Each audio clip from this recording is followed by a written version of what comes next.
Welcome back to the channel, dear friends. It's always a pleasure to have you join us again as we dive deeper into the profound mysteries of spiritual life and everyday symbolism. Today, we'll explore a question that has stirred the curiosity and sometimes fear of many Buddhist practitioners and spiritual seekers alike. Why do prayer beads suddenly break? Is it a bad sign? Is it a warning from the unseen world? Or could it be something far more sacred and meaningful? Whether you've been practicing Buddhism for years or are just beginning to explore its teachings, chances are you've either experienced this or heard someone tell the story, a cherished set of prayer beads suddenly snapping during meditation, chanting, or even while resting quietly on an altar. And in that moment, parts race, questions flood in, and uncertainty takes over. But what if I told you that the breaking of prayer beads isn't a misfortune at all? What if it's a profound spiritual moment, a message, a milestone, a release? Let's step back first. What are prayer beads? In Buddhist tradition, prayer beads, or malas, are not mere accessories. They are tools of mindfulness, meditation, and devotion. Each bead represents a chant, a breath, a moment of presence. The circular shape symbolizes the cycle of life, death, and rebirth, the wheel of samsara.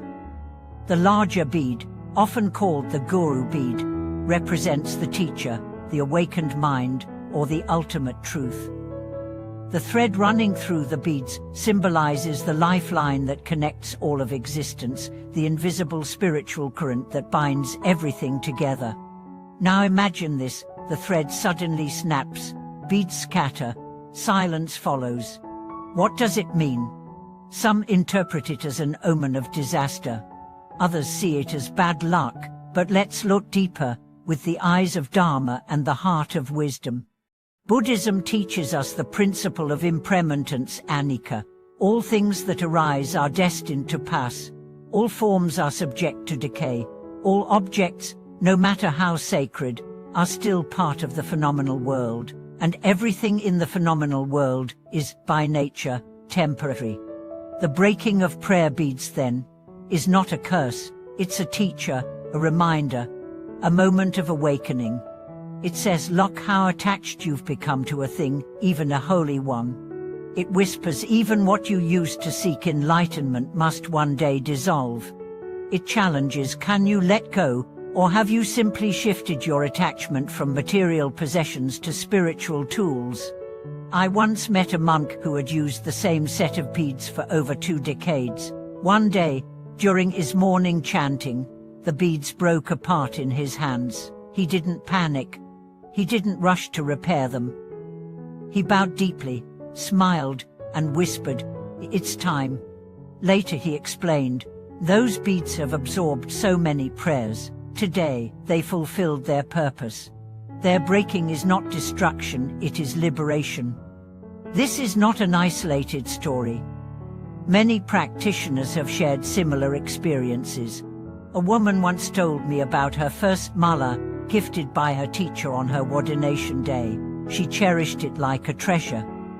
It accompanied her through countless retreats, through tears and revelations. One day, after an especially intense session of chanting for her deceased father, the bead snapped. She cried not out of fear, but release. "It felt like something left me," she said, "like a weight I didn't know I was carrying." So what might it mean when your prayer beads break? It could mean the completion of a karmic cycle. It could signify that a spiritual threshold has been crossed. It could be a release of accumulated energy, grief, attachment, pain that the beads were helping you process. It could be a silent encouragement from the universe. Now go inward. Rely less on tools, more on truth. There's also a beautiful symbolic teaching to be drawn here. Just as the thread in the beads eventually frays, so too will the thread of life.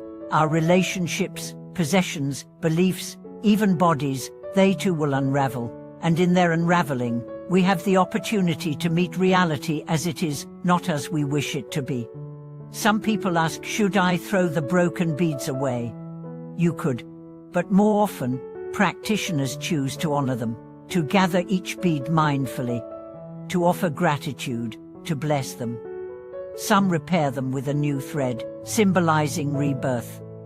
Others place them in a sacred space as relics of their journey.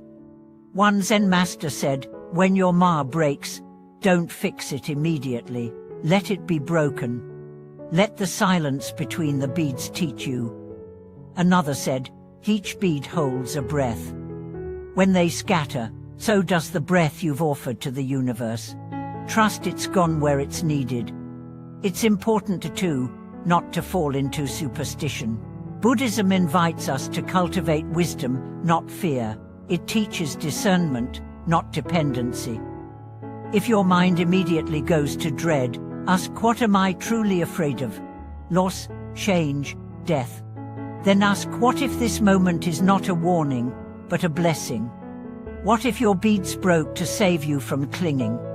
What if they broke as an act of protection, absorbing an energy meant to harm?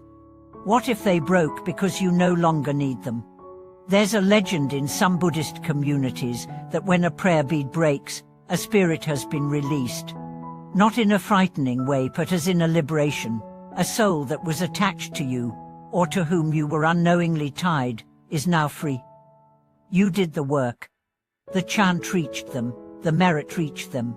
And so, the cord breaks. Not in anger, but in grace. Can you see how beautiful that is? We live in a world obsessed with permanence. We want our homes, our bodies, our relationships, and even our beliefs to stay fixed, but nothing does, not even the beads we chant with daily. And yet, in every ending is a beginning. The day your prayer beads break is the day you become a little more free. So next time it happens, pause. Don't rush to judgment. Don't panic. Sit with the moment. Listen. What is the Dharma whispering to you? Gather the beads, bless them. Remember every chant, every tear, every smile they witnessed. Then ask yourself, am I willing to go deeper? To practice without this symbol, to find the same peace in the space between the beads. Some of the most profound meditations occur after the beads are gone, because then, there is no counting, no structure. Only breath, only presence.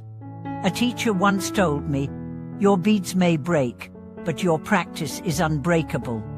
And that's the message we carry today. Thank you for watching this video.